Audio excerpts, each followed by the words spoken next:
सलोनी बहुत ही सीधी और भगवान को मानने वाली थी, लेकिन उसकी सौतेली माँ उसके सीधेपन का फायदा उठाती थी और उस पर बड़े अत्याचार करती थी। जरा सी चूक हो जाने पर उसकी खूब पिटाई करती। अरे सुनते हो, कोई लूला लंगड़ा देख इसकी शादी तय करो और इसे इस घर से बाहर का रास्ता दिखाओ। सलोनी के पिता जानते थे कि मीना एक चांडाल औरत है, इसलिए वो एक अच्छा घर देख सलोनी की शादी कर देते हैं। लेकिन वहां भी सलोनी से जलने वालों की कमी नहीं थी। सलोनी की ननद निकिता उसे बिल्कुल पसंद नहीं करती थी। सलोनी, बात तो सुनो जरा। जी कहिए।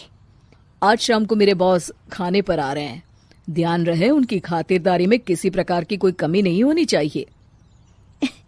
जी आपने कह दिया, बिल्कुल वैसा ही होगा। शाम को सलोनी जैसे ही गैस पर खाना चढ़ाकर वहां से जाती है।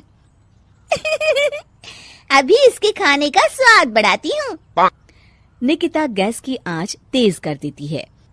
थोड़ी देर में देखते ही देखते सारा खाना जल जाता है और पूरे रसोई घर में चारों तरफ धुआं फैल जाता है। अब आएगा मजा। माँ जल्दी आओ, यहाँ देखो सलोनी ने किचन में आग लगा दी। अरे तेरा सत्यानाश हो, कल मुही तूने ये क्या कर दिया? सलोनी की सास उसे बहुत डांट फटकार लगाती है। तभी मोहन अपने बॉस के साथ घर में प्रवेश करता है। अरे भाई मोहन, ये क्या तुम्हारे घर का क्या हाल हो रखा है? लगता है खाना जल गया है। चलो खाने का प्रोग्राम कैंसिल करो, मैं अपने घर जाके खा लूंगा। सर दरअसल वो सर मुझे माफ कर दीजिए। अरे कोई बात नहीं, घरों में ये छोटी मोटी बातें होती रहती है। मैं समझ सकता हूँ, फिक्र मत करो, मैं नाराज नहीं हूँ और इस बात का तुम्हारे प्रमोशन पर भी कोई असर नहीं पड़ेगा। चलो अब चलता हूँ मैं। बॉस के जाते ही मोहन सलोनी पर भड़क उठता है और उसे खूब खरी खोटी सुनाता है। भगवान, मेरी माँ तो कहती थी कि अच्छे लोगों के साथ हमेशा अच्छा होता है, फिर मेरे साथ ही बुरा क्यों होता है? आखिर मेरी गलती क्या है?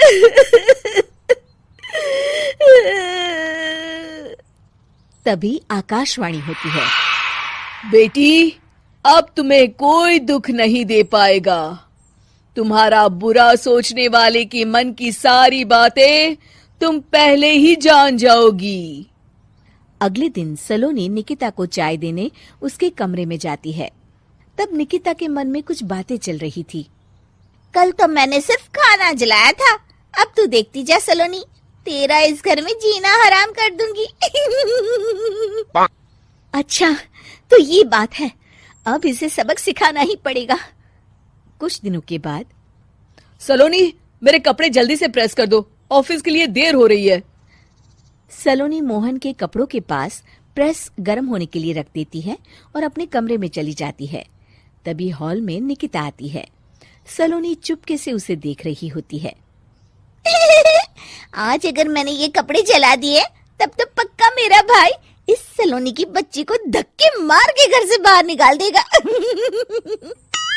अरे तू क्या मुझे निकलवाएगी? महादेव है मेरे साथ।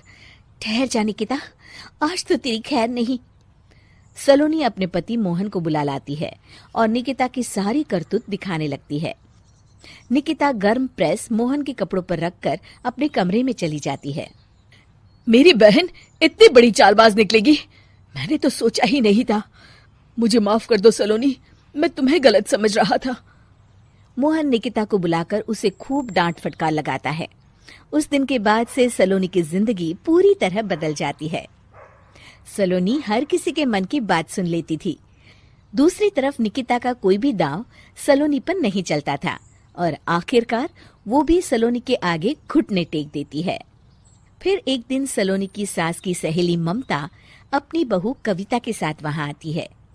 कविता मन ही मन कहती है, अरे ये बुढ़िया पागल है जो मुझे यहाँ लेके आ गई। कहाँ मैं अपनी किटी पार्टी छोड़ के इसके साथ यहाँ मरने आ गई। पता नहीं कब तक इसे झेलना पड़ेगा। अरे ये जल्दी मरे और इसकी सारी जायदाद मेरे नाम हो जाए। सलोनी कविता की सारी बातें सुन लेती है। अरे कविता, तुम अपनी सास की जायदाद के लिए उन्हें झेल रही हो और उनके मरने का इंतजार कर रही हो। ये तो गलत बात है। सलोनी की बात सुनकर कविता बिना देर किए कहती है, अरे ये तुमने कैसे सुन लिया? ये सारी बातें तो मैं अपने मन से बोल रही थी। तुमने कैसे सुन लिया? बस फिर क्या था। ये सुनते ही कविता के बगल में बैठी उसकी सास उसकी चोटी पकड़ लेती है। क्यों रे कलमुही, तू मेरे बारे में ये सब सोचती है? मम्मी जी, मुझे माफ कर दीजिए। बड़ी आई मेरी जायदाद लेने वाली, मैं आज ही अपने वकील को बुलाकर सब कुछ छोटी बहू के नाम कर देती हूँ। चल घर चल, आज तेरी अच्छी खबर लेते हूँ। इस तरह सलोनी लोगों के मन की बातें सुन लेती थी, लेकिन धीरे धीरे सलोनी को एहसास होता है कि उसके आसपास के सारे लोग एक दिखावे की जिंदगी जीते हैं और सब एक दूसरे के बारे में बुरा ही सोचते हैं। हे भगवान, दुनिया में कैसे लोग हैं? सबके मन छल कपट से भरे हैं। मैं तो लोगों के मन की बातें सुन सुनकर तंग आ चुकी हूँ। मैं अपनी जिंदगी में अब बहुत खुश हूँ। अब आप मुझसे ये शक्ति वापस ले लीजिए भगवान। इस तरह भगवान सलोनी को दी हुई शक्ति वापस ले लेते हैं और सलोनी एक आम जिंदगी जीने लगती है।